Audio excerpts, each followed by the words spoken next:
आरोह रजनी के बारे में मैं आपको पढ़ा रहा हूँ। इसके जो लेखक हैं मनु भंडारी, उनका जो जीवन परिचय है उसके बारे में मैं आपको बता रहा हूँ। लोकप्रियता कभी भी रचना का मानक नहीं बन सकती।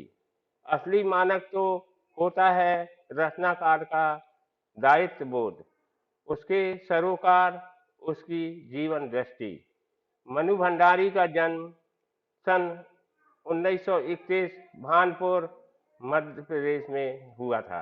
इनकी जो प्रमुख रचनाएं हैं, एक प्लेट, सैलाब में हार गई, तीन निगाहों की एक तस्वीर, यही सच है, त्रिशंकु, आंखों देखा झूठ, कहानी संग्रह, आपका बंटी, महाभोज, स्वामी, एक इंच मुस्कान, राजेंद्र यादव के साथ इनकी उपन्यास है।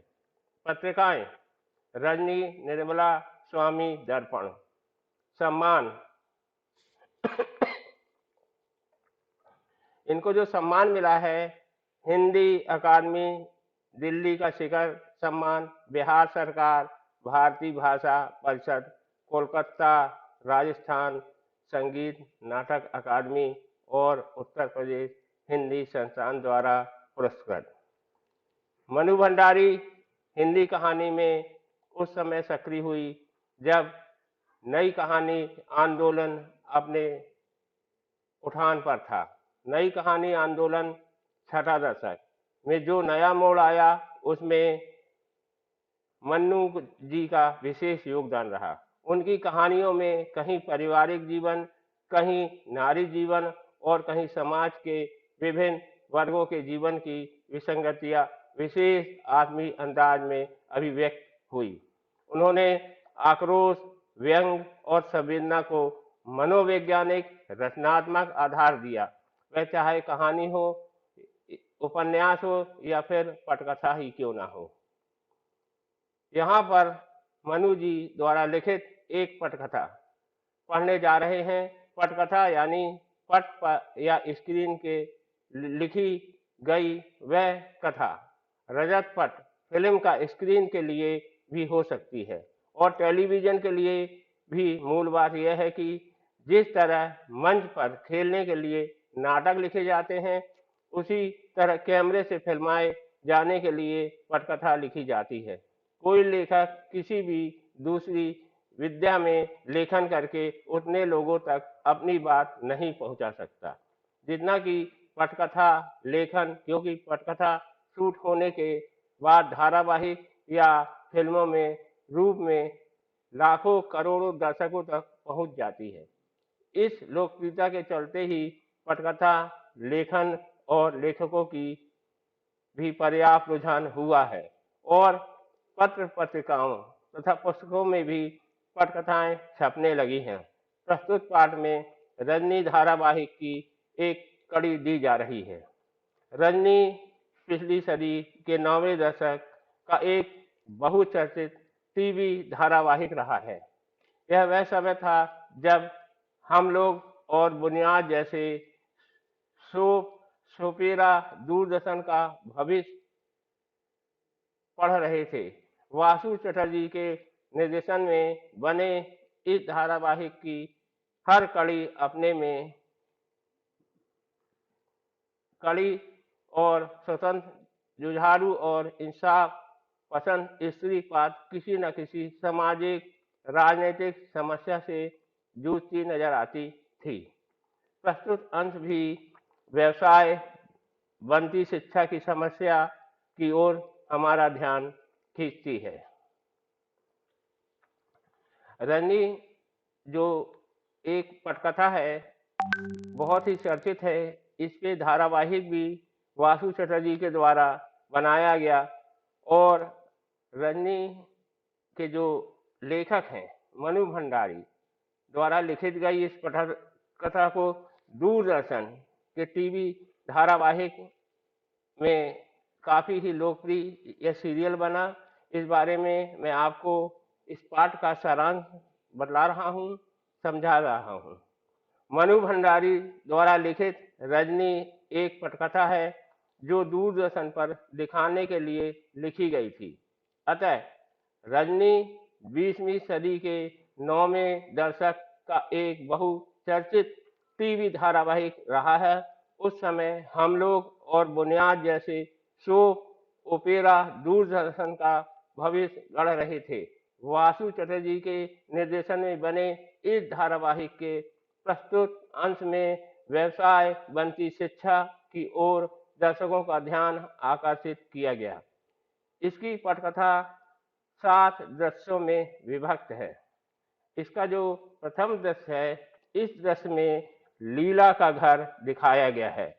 आज उसके बेटे अमित का परीक्षा परिणाम आने वाला है। रजनी लीला के यहाँ मिठाई खाने के लिए आई है। अमित एक मेधावी छात्र है। उसे कक्षा में प्रथम अथवा द्वितीय आना चाहिए था, परंतु गणित में 72% अंक आने के कारण छठे स्थान पर आया था। अन्य विषयों में उसके 86, 88, 82, 90 अंक थे। इसका कारण वह बताता है कि गणित के अध्यापक ट्यूशन पढ़ाने के लिए कहते थे, परंतु अमित गणित में बहुत होशियार था तथा अर्धवार्षिक परीक्षा में उसके 96% अंक थे। ट्यूशन न लेने के कारण पूरा प्रश्न ठीक होने पर भी उसके अंक काट दिए। लीला इसे अध्यापक की अंधेरगर्दी कहती है। रजनी इसे अध्यापक की जुल्म जास्ती कहती है। रजनी अगले दिन गणित की कॉपी देखने के लिए स्कूल जाने के लिए कहती है। इसका जो दूसरा दृश्य है, रजनी दूसरे दिन हेडमास्टर के पास जाकर कॉपी देखने के लिए कहती है। वह कॉपी नहीं दिखाती। रजनी कहती है कि अमित का पर्चा सही था तो 72 अंक क्यों आए। गणित के अध्यापक अमित पर ट्यूशन के लिए दबाव डालते थे। ट्यूशन न लेने पर अंक काट दिए। हेडमास्टर ट्यूशन को अध्यापक व विद्यार्थी का आपसी मामला बताकर पल्ला झाड़ देता है। इस पर रजनी कहती है कि जब आप विद्यालय में भ्रष्टाचार नहीं रोक सकते तो कुर्सी छोड़ दो। हेडमास्टर गुस्से में आकर रजनी को ऑफिस से चले जाने को कहते हैं। इसका जो तीसरा दृश्य है, इस दृश्य की घटना रजनी के घर पर घटती है। शाम को रजनी के पति घर पर लौटते तो चाय पिलाते हुए कहती है, स्कूल में अध्यापकों ने ट्यूशन के नाम पर लूट मचा रखी है। जो ट्यूशन नहीं लेता है उसके अंक काट लिए जाते हैं। रजनी के पति कहते हैं कि वह दूसरों के झंझट में क्यों पड़ती है, अभी तो तुम्हारा बेटा पढ़ने भी नहीं जाता। रजनी कहती है, बेटा चाहे किसी का भी हो, अन्याय के विरोध में आवाज उठानी चाहिए।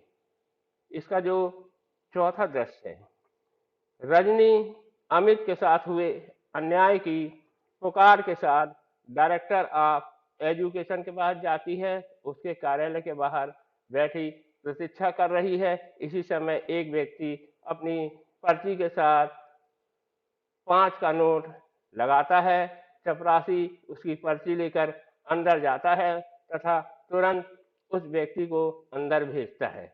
यह देख रजनी के चेहरे पर तनाव आ जाता है। उस व्यक्ति के निकलते ही वह ददनाती हुई अंदर चली जाती है।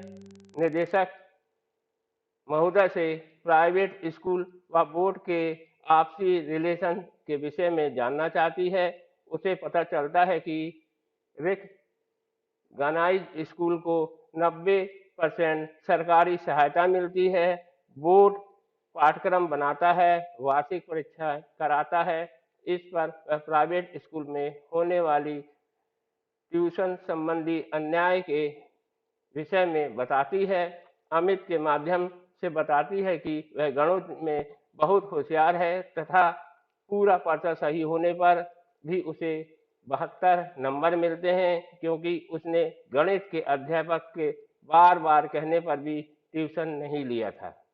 निदेशक महोदय कहते हैं कि हेडमास्टर साहब से एक्शन लेने के लिए कहना चाहिए।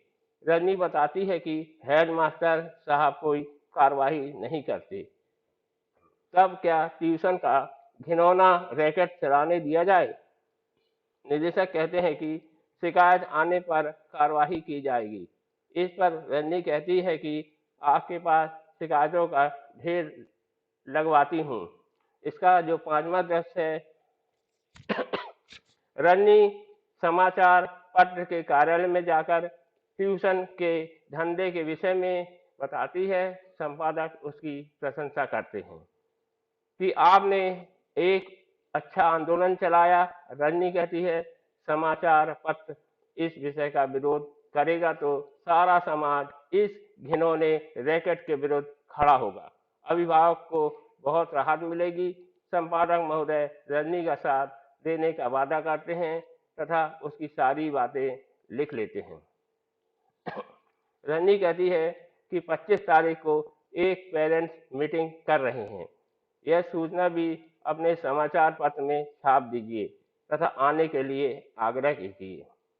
इसका जो अगला दृश्य है, सिस्टम। एक बड़े से भवन में मीटिंग की तैयारी हो चुकी है। बहुत से लोग आ रहे हैं। दरवाजे पर बड़ा सा बैनर लगा है। अंदर एक और प्रेस वाले बैठे हैं।